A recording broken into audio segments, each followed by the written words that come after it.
حاجه خلينا نصلي عليه. خلاص بعدين المادة 13. ازاي بس الحمد لله التبين بتاع اللي هو في اللي متاخر بيصلي على بعض وانا لو هاخد مره ثانيه اللي يجي متاخر هيصلي كده مع بعض ولا 4 هو الشيخ كاتب 4 الصوت اللي قبلها هو العيد هو الشيخ اللي كاتب فيها الكتاب هو بتاع المره الجايه عايز بحسب في صلاة الكسوف حكمها ووقتها. صلاة الكسوف سنة مؤكدة. والكسوف ولا الكسوف؟ الكسوف ولا الكسوف؟ الكسوف أم الكسوف؟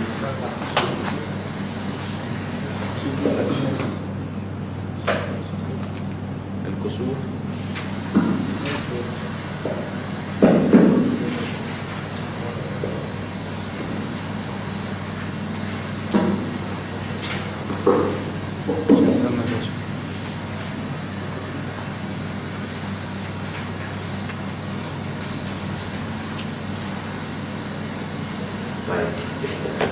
بكليهما. هنقول ايه؟ كسوف الشمس كسوفها وكسوف القمر وكسوفها. الكسوف والكسوف تطلق على ايه؟ غياب ضوء الشمس او الايه او القمر. ماشي؟ الكاف والخاء. ماشي؟ وان كان الكاف يعني استعمال الكاف في الشمس والخاء في القمر. خلاص؟ صلاة الكسوف سنة مؤكدة في حق الرجال والنساء. أمر بها رسول الله صلى الله عليه وسلم بقوله: إن الشمس والقمر آيتان من آيات الله لا يخسفان لموت أحد ولا لحياته فإذا رأيتم ذلك فصلوا. ماشي؟ النساء نساء رجال ونساء. حدث إيه؟ إن ابن النبي صلى الله عليه وسلم إبراهيم مات في أحد الأيام، فإيه خسفت إيه الشمس، فقالوا إيه خسفت إيه لموت إبراهيم. قال النبي صلى الله عليه وسلم إيه إن الشمس والقمر آيتان من آيات الله لا يخسفان لموت أحد ولا إيه لحياته. تمام؟ فإذا رأيتم ذلك فصلوا. يقول إيه الكسوف هو ذهاب ضوء أحد النيرين الشمس أو القمر أو بعضه، يعني ذهاب الضوء كله كسوف او كسوف كلي او ايه بعضه، يبقى كسوف او كسوف ايه نسميه جزئي. معنا اسمك ايه؟ ايوه انا شفت ليه تعريف تاني مش انت ايوه ماجد. ماشي يا ماجد. ايه تعريف تاني تعريف ايه؟ هو في الحاشيه تحت الكسوف هو ذهاب ضوء أحد النيرين الشمس أو القمر أو بعضه. خلاص؟ طيب وفعلها كصلاة العيدين. وفعلها كصلاة العيدين. العبارة دي مش مظبوطة أوي. ماشي؟ مش مظبوطة إيه أوي. اللي فعلها كصلاة العيدين زي ما يأتي إن شاء الله صلاة الاستسقاء. ماشي؟ اللي فعلها كصلاة العيدين زي ما يأتي إن شاء الله صلاة الاستسقاء. تمام؟ طيب ووقتها من ظهور الكسوف في أحد النيرين. يعني إيه النيرين؟ كلمة نير يعني إيه؟ منير. إيه؟ منير أو مبين. نعم. بيقول إيه وفعلها كصلاة العيدين، يعني صفتها كصفة صلاة العيدين، يعني مش مظبوط أوي.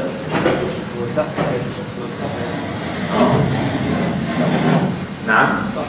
الصح ان هي اللي اقرب لصلاه العيدين صلاه الاستسقاء زي ما يعني ان شاء الله. وتحت التكتيك في العباره تجاوز. عباره تجاوز الا تبين هيئات الصلاتين يتبين الظاهر. خلاص. يقول وقتها من ظهور الكسوف في احد النيرين. يبقى ايه لما يظهر الكسوف فعلا تبتدئ ايه بالصلاه. ما تصليش على التوقع، مثلا قالوا الكسوف الساعه كذا او مش كذا، لا ما تصليش الا لما ايه ترى الكسوف. الصلاه العيدين يا شيخ ايه؟ سي كسرات اليدين عدد التكبيرات مثلا؟ لا يعني هي 2 مثلا. هي 2 برضه معروفه يعني. ايوه كسرات العيدين في كونها 2 مثلا ركعتين. لكن غير كده الصفه متباعده شويه. ماشي؟ طيب كسوف في احد النيرين الشمس او القمر الى التجلي. يعني ايه التجلي؟ الى ايه؟ تمام الانكشاف. وان وقع الكسوف خلاص يبقى نقول ايه؟ تصلي وقت لما تشوف الايه؟ الكسوف او الكسوف. ما تصليش على التوقع، يقول مثلا من الساعه كذا للساعه كذا، لا صلي لما تشوف. وان وقع الكسوف في اخر النهار حيث تكره النافله كراهه شديده استبدل بالصلاه ذكر الله والاستغفار. ماشي؟ يعني استبدل بالصلاه الباء اللي في الصلاه دي يسموها باء البدل. باء البدل تدخل على ايه؟ على الشيء اللي بدل. ماشي؟ يعني تقول ايه؟ استبدلت الكتابة الجديدة بالكتاب القديم. ماشي؟ استبدلت القلم الجديد بالقلم الايه؟ القديم. يعني ايه بقى؟ خدت ايه وسبت ايه؟ خدت الجديد وسبت القديم. الباء تدخل على ايه؟ على المبدل. على البدل. على البدل اللي هو الشيء اللي بدل يعني. ماشي؟ يبقى استبدل بالصلاة ذكر الدعاء. يعني ايه؟ لم يصلي وفعل ايه؟ الذكر والايه؟ ذكر الله والاستغفار والتضرع والدعاء. ماشي؟ طيب عارفين الكسوف بيحصل ليه في الحقيقة يعني؟ ايه؟ صلاة الكسوف مش لها سبب؟ ليها سبب.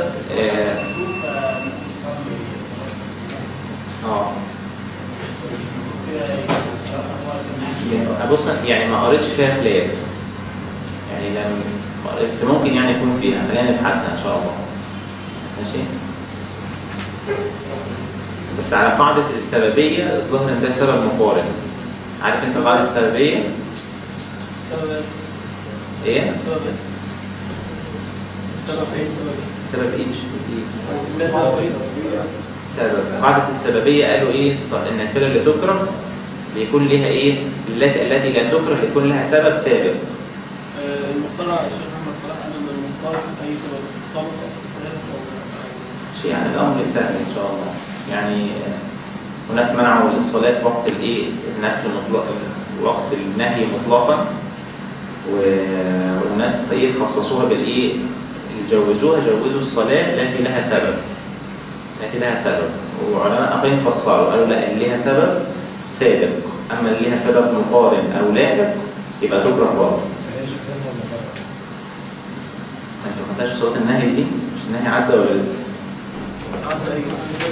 طيب قالوا خلاص يعني الشيخ قال لكم ايه؟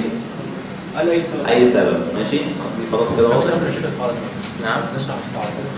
لا عشان هتفهم دي طويله يعني. صلاه النهي دي الموضوع لوحده يعني قررنا عن بخلي الشيخ صلاح الشهر. خلاص؟ انتوا عارفين بقى ليه الكسوف بيحصل والكسوف وكده؟ حد فاكر من ايام الشمس لما القمر بيعدي طيب كسوف الشمس بيحصل ليه؟ القمر بين الشمس والارض. يبقى القمر يحجز ايه؟ نور الايه؟ الشمس. ماشي؟ طيب ده ما احنا قلنا الاثنين يطلقوا على ايه؟ الكسوف او الكسوف قول اللي انت عايزه يعني. فقيده بالشمس او القمر. فلما القمر ياتي بين الارض وبين ايه؟ الشمس يحصل ايه؟ كسوف الشمس. طب القمر يحصل ازاي كسوف القمر؟ الارض تاتي بين الايه؟ الشمس والقمر. فتعمل ايه؟ ايوه ان القمر نوره مستمد منين؟ للشمس صح؟ فتاتي الارض تمنع ايه؟ تقع بين القمر والشمس، تمنع وصول نور الايه؟ الشمس الى القمر فلا يضيء. تمام؟ ايه؟ لما تشوفها يعني بعينك او حد قال لك انا شفت يعني. نعم؟ لو حد قال صلي لو حد قال شفته مصلي صلي. تقولش على التوقع، التوقع احيانا ما بيبقاش مظبوط، ما تصليش على التوقع.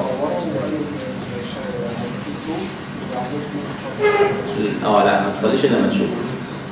طب شفنا ان كان عني حته تشوفي الخطوط ازاي؟ ايه؟ خطوط القمر ان كان عني يعني انا عايز خلاص ما تصليش، لا معلق بالايه بالرؤيه. خلاص؟ طيب ما يستحب فعله في الكسوف يستحب الاكثار من الذكر والتكبير والاستغفار والدعاء والصدقة والعتق والبر والصلة لقوله صلى الله عليه وسلم صلى الله عليه وسلم إن الشمس والقمر آيتان من آيات الله لا يصفان لموت أحد ولا لحياته فإذا رأيتم ذلك فادعوا الله وكبروا وتصدقوا وصلوا. تقولش بقى إيه ظواهر كونية ومش عارف وبتحصل إيه وكذا، لا يعني تدرك إيه حقيقة هذا، إن هذه الظواهر الكونية وإن كانت إيه تسير على نظام دقيق، إن من الذي أجرى هذا النظام الدقيق؟ الله عز وجل. فتنظر إيه ما تنظرش لإيه لظاهر الإيه الآية، تنظر لمن وراء الآية. صح؟ نظام الشمس والقمر نظام إيه محكم دقيق، ربنا عز وجل عمله بإيه بدقة متناهية لا يتخلف ولا إيه. لما إيه لقاه جاب له الشيء القاطع، قال له إيه أنا أحيي وأميت، قال فإيه إن الله يأتي بالشمس من المشرق فأتي بها من المغرب فإيه فبهت الذي كفر. يعني إيه فإني أعبد الذي يأتي بالشمس من المشرق فأتي بها من المغرب فإيه بهت تحير إيه ودهش وانقطع. فنظام الشمس هو نظام دقيق محكم، ولذا ربنا عز وجل أقسم كثيرا في القرآن بإيه بأوقات النهار والليل. صح؟ دلالة على إيه عظمة إيه هذه الآيات. لما يأتي إيه الانخساف ليها الواحد إيه هذا يجعله يتذكر قدرة الله عز وجل، ما هذه الآيات إنما تسير بتسيير الله عز وجل، والشمس تجري ومستقر لها ذلك تقدير العزيز إيه الحكيم. ماشي؟ إيه أول الرعد إيه تلك آيات الكتاب والذي أنزل إليك من ربك الحق ولكن أكثر الناس لا يؤمنون. الله الذي رفع السماوات بغير عمد ترونها وسخر الشمس والقمر كل يجري لأجل مسمى تدبر الأمر تفصل الآيات لعلكم بلقاء ربكم توقنون. ماشي؟ فالواحد إيه هذه الآيات إيه يعني تستدعي تذكر المرء إيه بقدرة الله عز وجل وتدبيره وحكمته، وأن هذه الآيات تجري بإجراء الله عز وجل لها. إن الله يمسك السماوات والأرض أن تزولا وإن زالتا إن أمسكهما من أحد من بعد. ماشي؟ إيه وهو الذي سخر لكم الشمس والقمر دائبين وسخر لكم الليل والنهار. فهذه الأمور إيه تستدعي بقى إيه إن أنت إذا علمت أن الله عز وجل هو الإيه المدبر المتصرف، هذا يستدعي دعاء الله عز وجل. أنت تدعو المتحكم في الأمور. ماشي؟ وكبروا تكبر الله عز وجل. يعني تكبر الله عز وجل تعظم الله عز وجل، تجعله في قلبك إيه أعظم من كل إيه شيء. قل في الصلاة إيه الله أكبر، تتذكر إيه الله أكبر. الله أكبر فيها إيه فيها شيء محذوف، فيها شيء محذوف نحوا فيها شيء محذوف. الشيء المحذوف ده هو إيه حذف ليه الله أكبر من كذا، من شغلي ومن أهلي ومن مالي ومن الدنيا ومن كذا ومن كذا ومن كذا ومن كذا. حذف ليه حذف للعموم. إن الله عز وجل أكبر إيه تجعله أكبر في قلبك من كل شيء، وفي الحقيقة إيه الله عز وجل أكبر كل شيء. هذا يستدعي تكبير الله عز وجل تعظيم خلقه. خلق السماوات والأرض أكبر من خلق الناس ولكن أكثر الناس إيه لا يعلمون.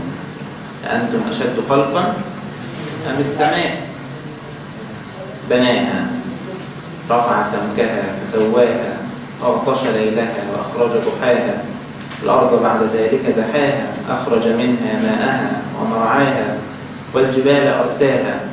كل ده ليه؟ تمتيعا لكم من نعم الله عز وجل. هذا يستدعي أيضا إيه؟ تعرف أن الله عز وجل هو مسدي هذه النعم، هو بادلها لك. تعمل إيه؟ تشكر الله عز وجل، تشكره. عشان كده قال إيه؟ وتصدقوا. الصدقة فيها إيه؟ شكر لنعمة الله عز وجل واعتراف بهذه النعمة. وصلوا.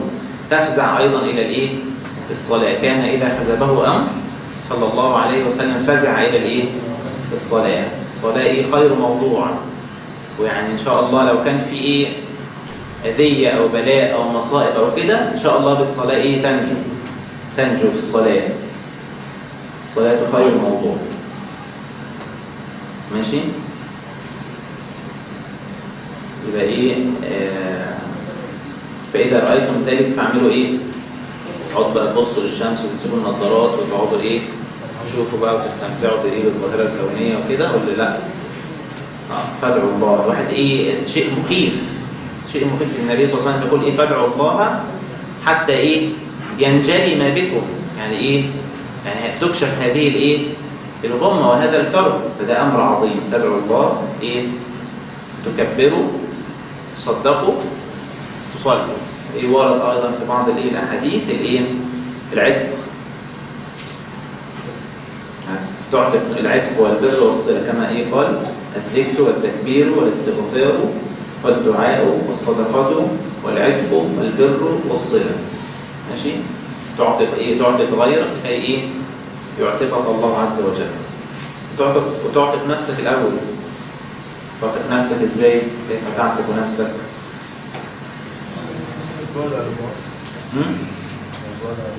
تقول الذكر. اللهم إني إيه؟ أصبحت أشهدك وأشهد حملة عرشك. عارفين الحديث؟ اعتق الله ربعه من النار، نصفه من النار، 3/4 من النار، اعتقه الله إيه؟ من النار. طبعا أكيد والمعاصي يعني تدخل كل هذا عشان تستحق العلم، بس ده يعني إيه من الأشياء اللي تدخل في الحديث. أيوة اتفضل. وما ينفعش نحاول نبص النظارات فوق الظاهر علينا، ما ينفعش نعمل بنية التأمل أو تأمل في إيه؟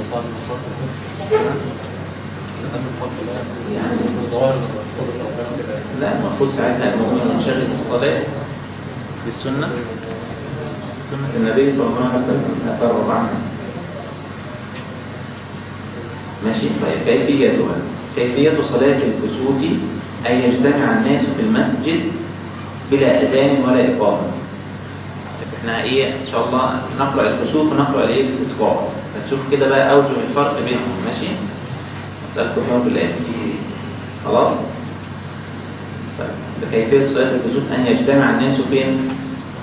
في المسجد بلا أذان ولا إقامة. ولا بأس أن ينادى لها بلفظ الصلاة جامعة. الصلاة جامعة. ماشي.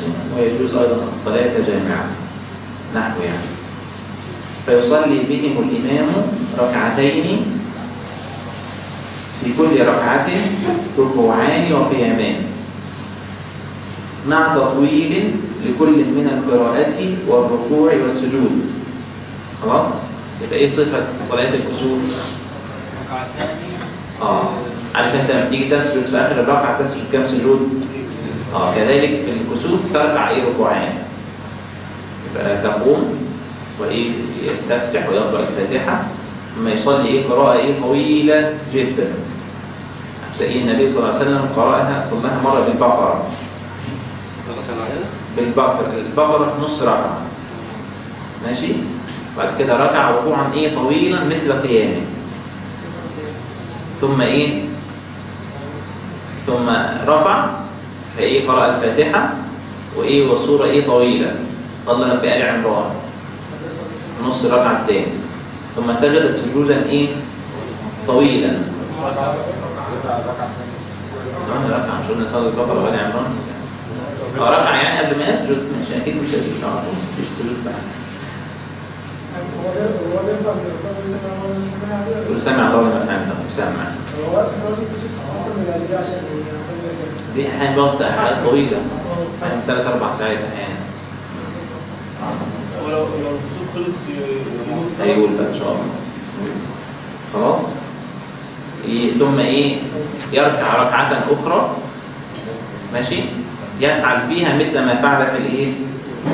في الركعة الأولى، وهي ايه؟ دونها في كل شيء. يعني ايه؟ قياما دون القيام الأول، وايه؟ وركوعا دون الركوع، وقياما ثاني دون الايه؟ القيام الأول. أقل في كل شيء. كل شيء أقل. يعني الركعة الأولى مثلا في البقرة فيركع ركوعا يتناسب مع الايه؟ البقرة. تمام؟ بعد كده ايه؟ الركوع الثاني مثلا بآل عمران فيركع ركوعا يتناسب ايه؟ مع طول البقرة وايه؟ وآل عمران. ماشي؟ لا إيه؟ مثل هنا يعني يتناسب. ماشي؟ يصلي جهرا يا شيخ برضه حتى لو في النهار؟ جهرا في النهار هي يأتي، مش عارف يأتي ولا لا، بس جهرا ان شاء الله. خلاص؟ وبعد كده ايه؟ الركعة الثالثة، الركعة الثانية او القيام الثالث يأتي ايه؟ يكون دون القيام الايه؟ الثاني. ماشي؟ وهكذا في السجود برضه. يعني سجود الركعة، السجود الأول أكبر من السجود الايه؟ الثاني، والسجود الثالث أقل من السجود الايه؟ الثاني، والرابع أقل من الثالث، ونفس الشيء في القيام. خلاص؟ صلى النبي صلى الله عليه وسلم صلى بهم صلاة طويلة حتى ايه؟ حديث حتى جعلوا يخرون. يعني خلاص ايه؟ طويلة جدا. ماشي؟ مع تطويل كل من القراءة والركوع والسجود. وإذا انتهى الكسوف أثناء الصلاة فلهم أن يتموها على هيئة النافلة العادية. خلاص؟ يبقى إذا انتهى الكسوف، لو علموا أن الكسوف انتهى أثناء الصلاة يتموها على هيئة الصلاة العادية. يعني إيه؟ يعني ركوع واحد وإيه ما يطولش. ركوع واحد وإيه ويتموها خفيفة. معلش هو مثلا يقول من الصلاه يا جماعه كده عشان يصلوا فالمسلم كويس انا هيحاول يصلوا ما يصلوش. لا ما يصلوش. وإذا انجلى الكسوف أو إذا انتهت الصلاة قبل انجلاء الكسوف لا يعيدون الصلاة. خلاص؟ يبقى إذا انتهوا من الصلاة قبل انجلاء الكسوف لا يعيدون الإيه؟ الصلاة. يلزموا الإيه؟ الدعاء والاستغفار والإيه؟ والذكر. طيب يقول وليس في صلاة الكسوف خطبة مسنونة. ماشي؟ وده يعني المسألة دي فيها خلاف. النبي صلى الله عليه وسلم ورد إن هو إيه؟ خطب الناس. ماشي؟ وإنما للإمام أن يذكر الناس ويعظهم إن شاء. هو حسن لقول عائشة رضي الله عنها خسفت الشمس في حياة رسول الله صلى الله عليه وسلم فخرج رسول الله صلى الله عليه وسلم إلى المسجد فقام فكبر وصف الناس وراءه. ماشي؟ فاقترأ رسول الله صلى الله عليه وسلم قراءة طويلة ثم كبر فركع ركوعا طويلا هو أدنى من القراءة الأولى ثم رفع رأسه فقال سمع الله لمن حمده ربنا ولك الحمد ثم قام فاقترأ قراءة طويلة هي أدنى من القراءة الأولى ثم كبر فركع ركوعا هو أدنى من الركوع الأول ثم قال سمع الله لمن حمده ربنا ولك الحمد ثم سجد ثم فعل في الركعة الأخرى مثل ذلك حتى استكمل 4 ركعات و4 سجدات. 4 ركعات يعني إيه؟ 4 ركوعات.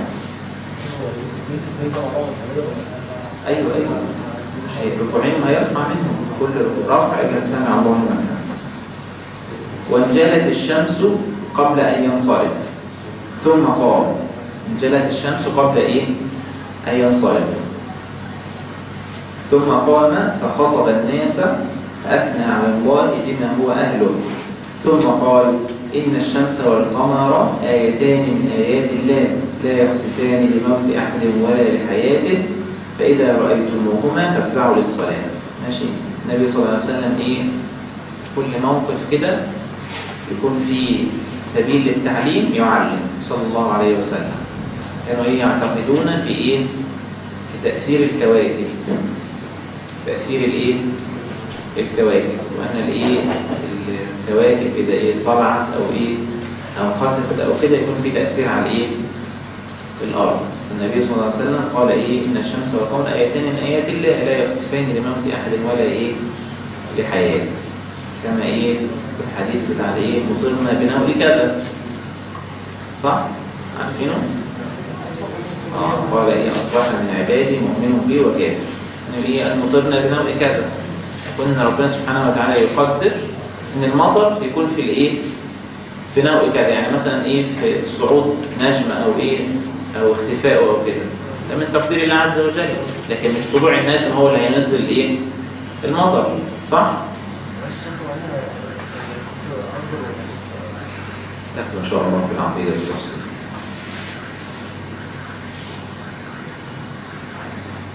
خلاص؟ طيب هنا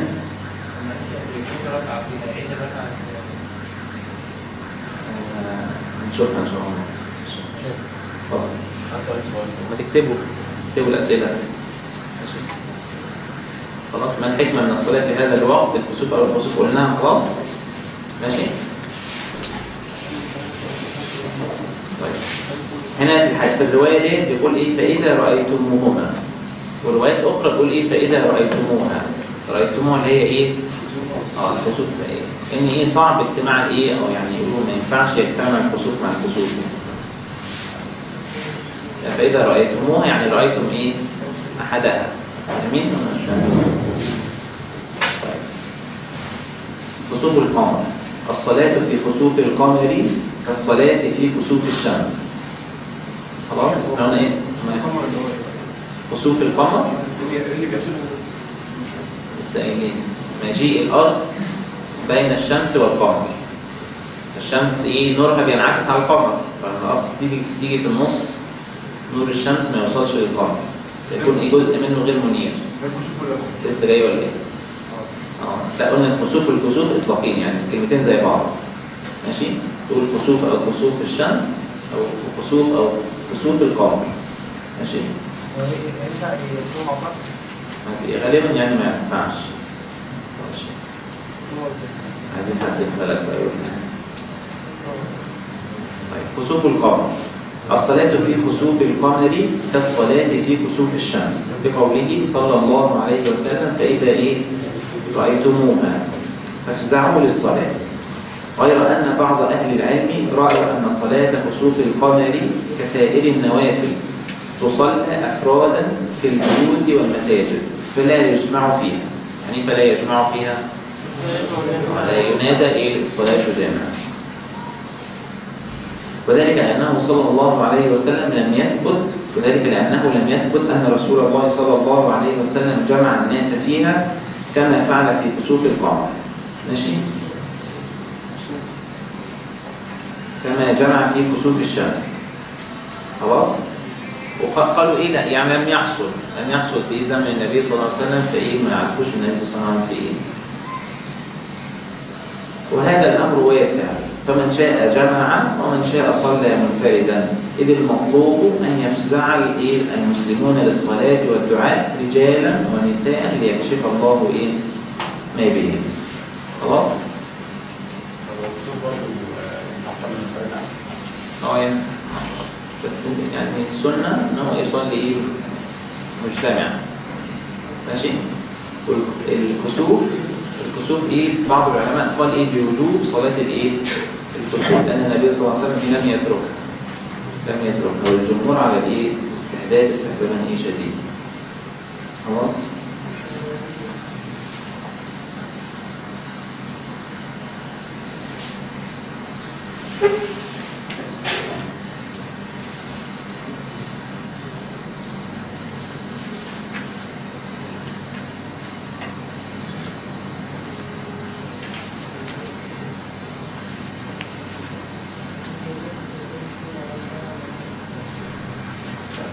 المادة الرابعة عشرة صح الرابعة كده ينفع نحوان ولا؟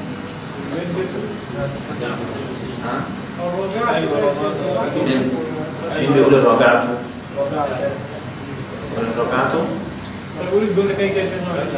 مادة الرابعة عشرة.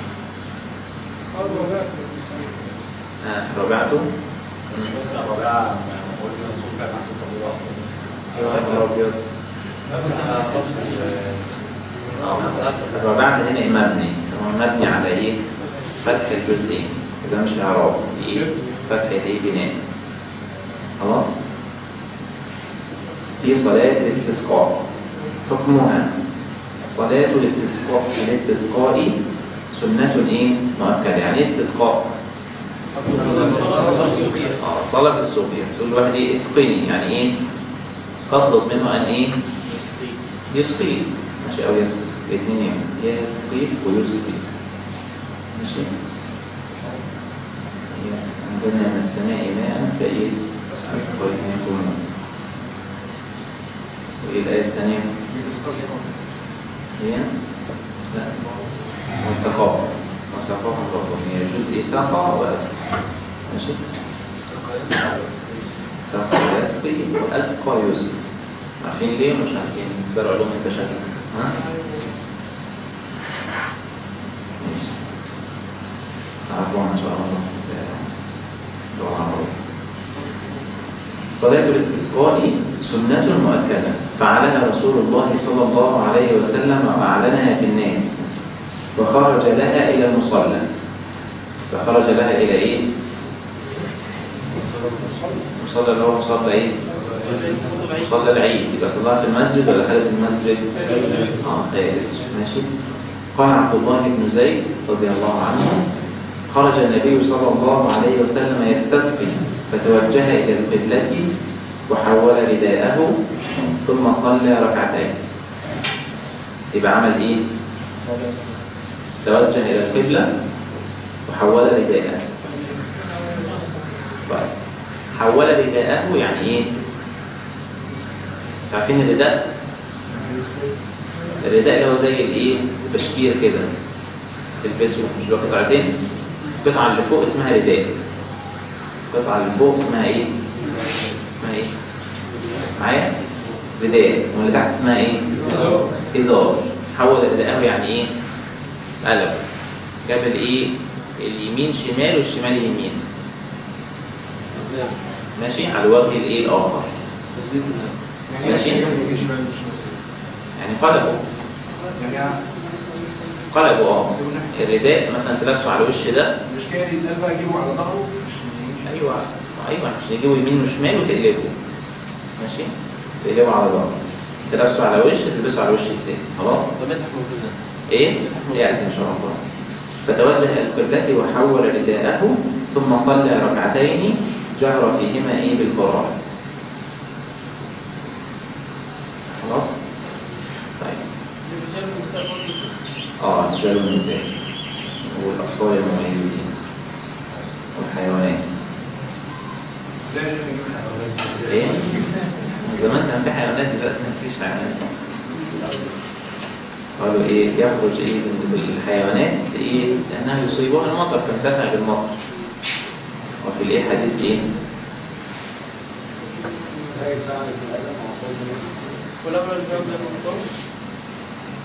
ولولا البهائم لم يمطروا.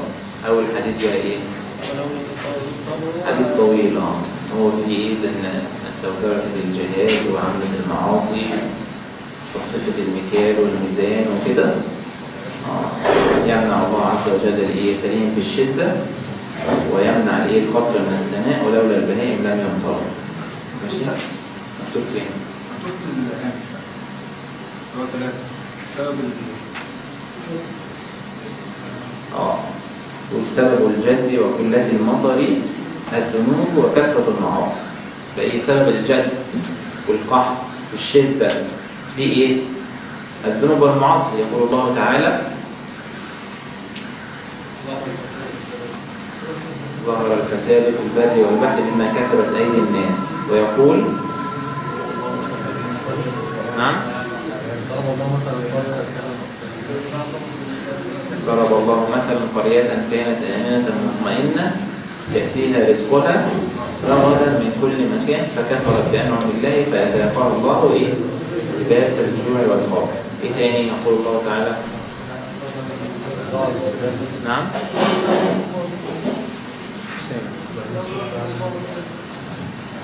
ولو يؤاخذ الله الناس يعني آية بقى بما إيه؟ بما كسبوا ما ترك على ظهرها من دابة. في آية سورة إيه؟ بتاع المتشابهات. إيه؟ دي فاضل. دي فاضل. ثواني بس ثانية واحدة. نقول إيه؟ قال الله تعالى أيضا. مش هي زيها يعني آية ثانية. لو أن أهل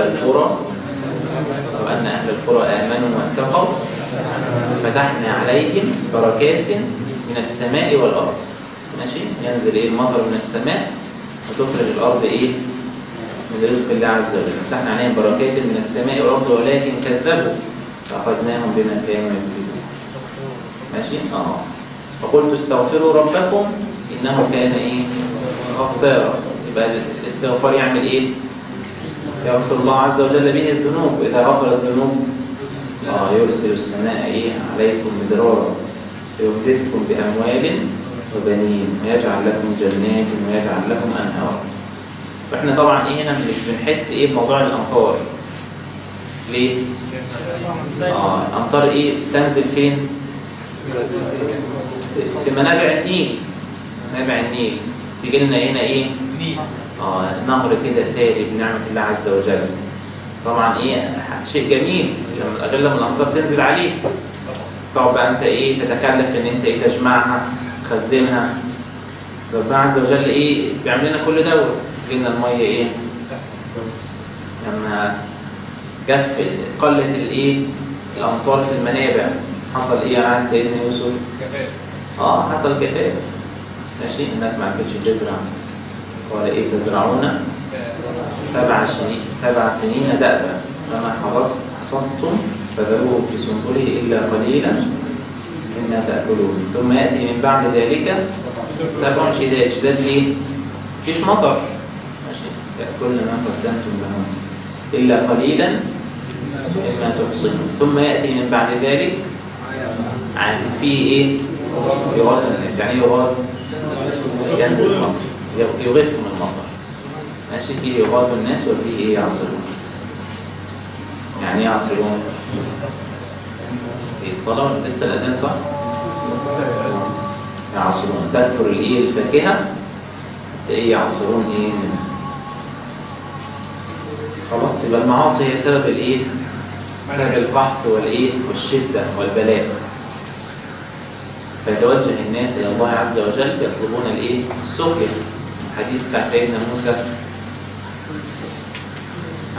خرج سيدنا موسى إيه يستسقي صلى الله عليه وآله وسلم.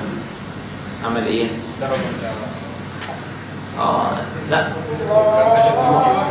كان في واحد فقط إيه ذو معصية كان إيه يمنع الله عز وجل به الإيه؟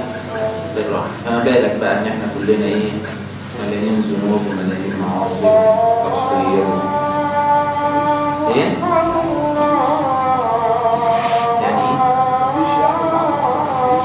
عنده معصية ما يصليش؟ لا اللي عنده معصية يصلي عشان ربنا يغفر له ويتوب عليه. يمنع المشاكل اللي عندنا.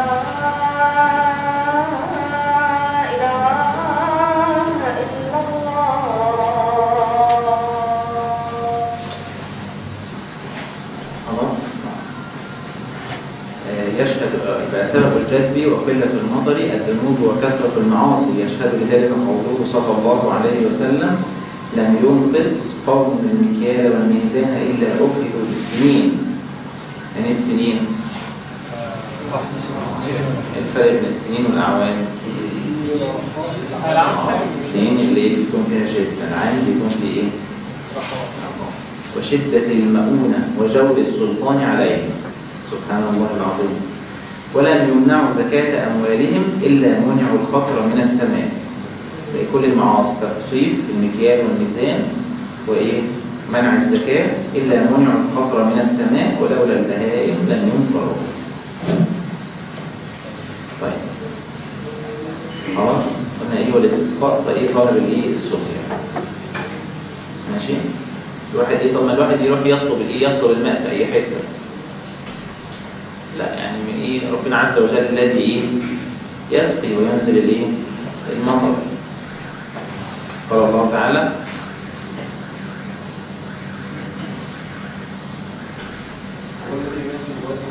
إن الله عنده علم الساعة وينزل الإيه؟ الغيث.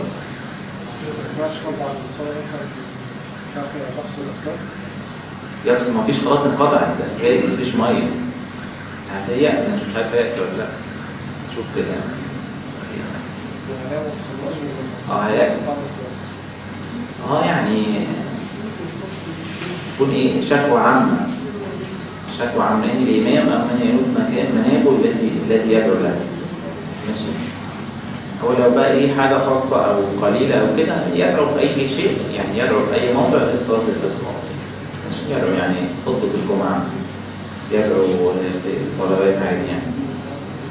طيب وقتها وقت صلاة العيد. وقتها وقت صلاة العيد. بمين اللي كصلاة العيدين؟ الاستسقاء مش الايه مش الكسوف. ماشي. يبقى مثلها في الايه في الوقت. نعم. يبقى كده قلنا فوق مثلها في الايه في المصلى، خروج الى المصلى ما تصلاش في المسجد وايه وفي الوقت. ماشي. وقت صلاة العيد اللي هو ايه؟ قول عائشة رضي الله عنها خرج إليها رسول الله صلى الله عليه وسلم حين بدأ حاجب الشمس. ماشي. يعني حاجب الشمس يعني عارف الواحد الوجه كده أول ما يجي إيه الوجه يخرج كده أول شيء يظهر فيه إيه الحاجب، فكأن الشمس إيه ليها إيه وجه خرج يعني بدأ يخرج وجه الشمس. صلاة العيد يعني تأذب من دي شوية. ماشي. وقت الضحى يعني بداية وقت الضحى يعني الفرق بينهم مش كتير أصلا يعني حاجة بسيطة أوي. خلاص. غير أنها تفعل في كل وقت ما عدا أوقات الكراهة التي نهي عن الصلاة فيها. طيب في وجه برضو تاني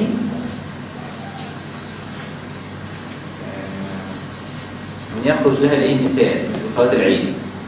ده كده كام وجه؟ مش عدهم بقى كده عشان نسألهم بقى. بلا أذان وإقامة. إيه والثانية الكسوف كان بينادى لها إيه؟ صلاة الجامع. خلاص. خلاص غير أن تفعل في كل إيه وقت. ما يستحب قبلها. يستحب أن يعلن عنها الإمام قبل موعدها بأيام. ماشي. وأن يدعو الناس إلى التوبة من المعاصي والخروج من المظالم وإلى الصيام والصدقة وترك المشاعر. يتركوا المعاصي عامة والشحناء إيه؟ خاصة. صح. إن الشحناء تمنع الخير. التشاحن والتباغض من أجل أمور الدنيا يمنع الله عز وجل به الخير. ماشي. كنت خرجت لأخبركم في ليلة القدر فتلاحى هذان ترفع العلم بها في هذه السنة. ماشي. فالشحناء يمنع الله بها الخير. وفي ليلة النصف ليلة النصف إن الله يطلع على عباده ليلة النصف مش عارف يغفر لكل عبد لا يشرك بالله شيئا. صح. أو إلا لمشرك أو مشاهد. إلا لمشرك أو مشاهد. خلاص. والشحناء والبغضاء هي الحالة. لا أقول تحلف الشعر بل تحلف الدين.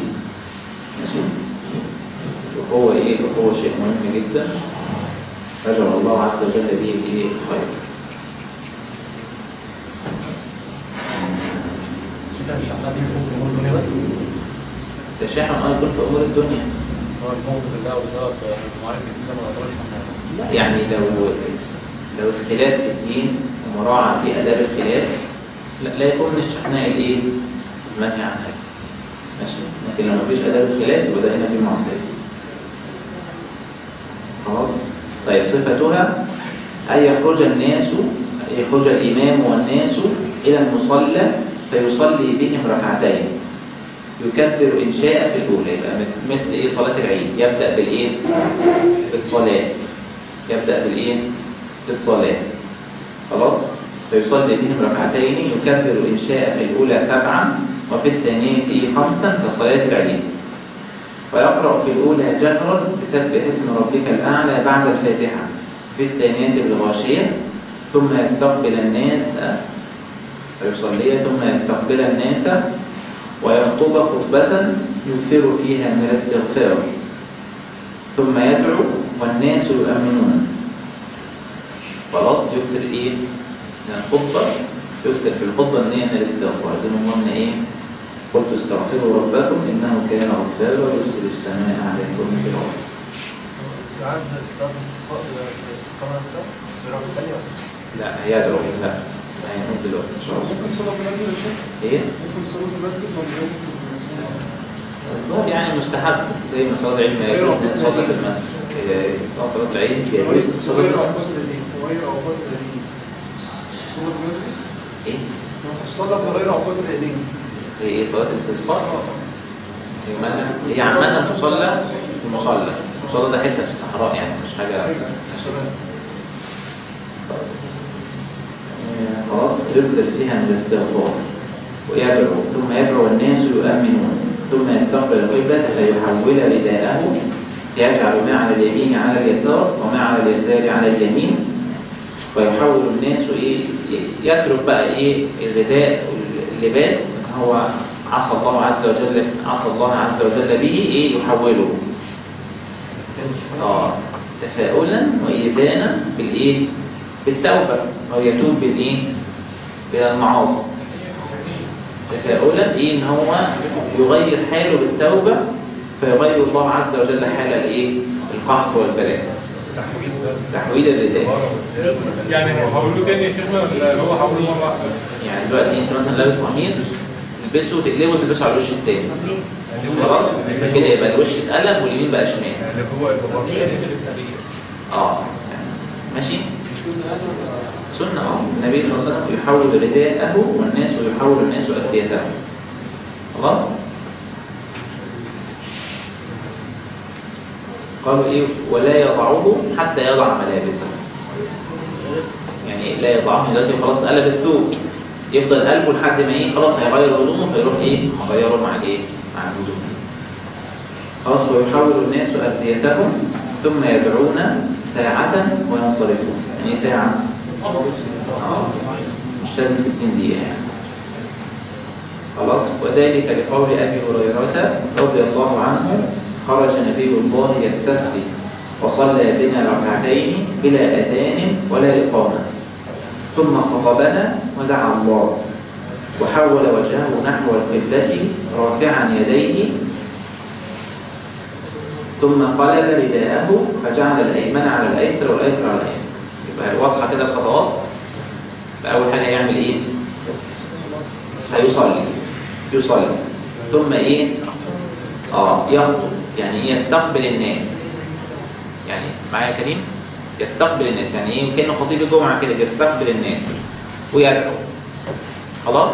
ثم يتوجه إلى القبلة ويحول الرداء ويدعو أيضا. واضح؟ ماشي طيب. بعض ما ورد من ألفاظ الدعاء فيها روي أنه صلى الله عليه وسلم كان إذا استسقى قال اللهم اسقنا غيثا مغيثا مريئا. معلش يا شيخ لو بعد ما بيغير الرداء ولا هو بيغير؟ لا احنا قلنا هيدعي مرتين. مستقبلا الناس واحدة مستقبلا الناس بعد الخطبة يخطب الناس ويقول لهم ايه؟ طوبوا الله عز وجل والمعاصي تجلب كذا وكذا وكذا وكذا ويدعو بعض الدعاء، ثم يستقبل القبلة ويحول الرداء ويدعو مرة أخرى. ماشي؟ طيب اللهم اسقنا غيثا مغيثا مليئا مريعا غدقا مجللا عاما طبقا سحا دائما. يعني ايه بقى؟ غيثا يعني غيث مقبل به الغوث يعني ايه الانقاذ. مغيثا مريئا يعني مريئا محمود العاقبة، يكون ايه محمود العاقبة. خلاص طعاما ايه مريئا محمود العاقبة. خلاص مريعا يعني مريعا ايه والمريع الذي ياتي بالريع. ايه الريع؟ ربح، يعني ناكل وايه ونربح كمان. ماشي؟ الريع اللي هو الربح. غدقا، يعني ايه غدقا؟ قال الله تعالى لو انهم ايه أن منا المسلمون منا القاسطون من أسلمت قال لو استقاموا على الطريقة أسقيناهم ماء غدقا. مين اللي استقاموا بقى وأني طريقة وكده؟ الكلام ده في شغل التفسير. أسقيناهم ماء غدقا يعني إيه؟ ماشي؟ نفتنهم فيه كل ده يعني في شغل جامد في التفسير. خلاص؟ غدقا تقول إيه؟ أغدق له العطاء يعني إيه؟ ثرى. مجللا يعني إيه مجللا؟ عاما يعني شبه عاما يعني. ماشي؟ عاما طبقا يعني إيه طبقا؟ عاما بقول إيه؟ طبق الآفاق يعني إيه؟ لا. سحا يعني إيه سحا؟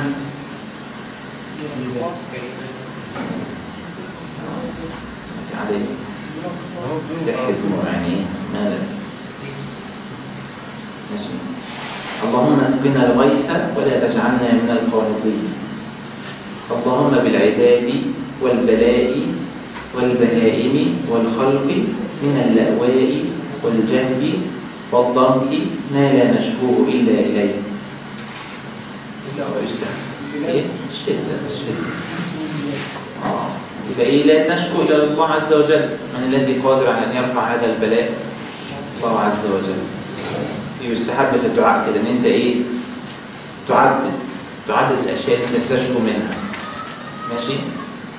يعني ايه يا رب فيا ذنوب، فيا تقصير، فيا معاصي، فيا غفله، فيا كذا. تقعد تعدد كل الاشياء دي، تقعد ايه تشتكي الى الله عز وجل، تفتقر اليه في نفس الوقت ايه تتذكر ايه حالك. اللهم انبت لنا الزرع وادر لنا الضرع. يعني ايه الضرع؟ يعني ايه البهائم تمتلئ بالايه الزراعه بالايه باللبن، فاحنا نشرب والايه وتشرب بقى اولادها فاولادها تكبر ويكثر الايه بالدين. واسقنا من بركات السماء وانبت لنا من بركات الارض. اللهم ارفع عنا الجهد والجوع والعرى او العري واكشف عنا من البلاء ما لا يكشفه غيرك. اللهم إنا نستغفرك إنك كنت غفارا فأرسل السماء علينا مدرارا. اللهم اسق عبادك وبهائمك وانشر رحمتك وأحيي بلدك الميت. كما روي أنه صلى الله عليه وسلم كان يقول عند المطر اللهم سقيا رحمة. جاء الرجل قال له إيه؟ يا رسول الله هلكت الزروع وكذا وكذا وكذا فاستسقي لنا في خطبة الجمعة. فإيه النبي صلى الله عليه وسلم استسقى فما كان في السماء إيه من أي قطعة سحاب حتى إيه جاءت سحابة إيه على الحتة اللي هم فيها وإيه ادتهم مطر 7 أيام حتى ما جه الجمعة اللي بعدها قال له إيه يا رسول الله هلكت الإيه الزروع وكذا وكذا وكذا. فدعا صلى الله عليه وسلم اللهم سقيا رحمة ولا سقيا عذاب ولا بلاء ولا هدم ولا غرق. اللهم على الضراب ومنابت الشجر. ماشي؟ على الضراب اللي هي الايه الجبال كده الصغيره البعيده. ماشي؟ الضراب مش فاكر قوي بس هي بتالي الجبال اللي هي ايه هم في الوادي ده حواليه جبال. المطر لما ينزل على الجبال المطر يسيل على الوادي ايه بالراحه كده. ماشي؟ الجبال الصغيرة أو الهضبات أو كده يعني. ومنابت الشجر. اللهم حوالينا ولا علينا. اللهم حوالينا يعني إيه؟ المطر يجي حوالينا نستفيد منه، لكن علينا يعمل بقى إيه وحدة وطين ومش عارف إيه وكده. ماشي؟ فإيه لما دعا كشف المطر النبي صلى الله عليه وسلم إيه؟ قال صلى الله عليه وسلم. ماشي؟ الحمد لله رب العالمين.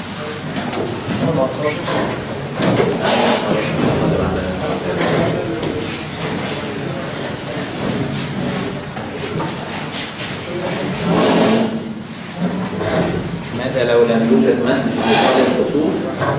تصلي انت منفردا، تصلي في بيتك منفردا، ماشي؟ يجوز الصلاه منفردا. هل حالة الناس تناسب التطويل في الركعات؟ يقدر الإمام، لأنه يقدر الناس اللي وراه تضيف أي تطويل ويطول هذا التطويل. ماشي؟ وبعدين مستحب يعني، هذا يقعد عايز يصلي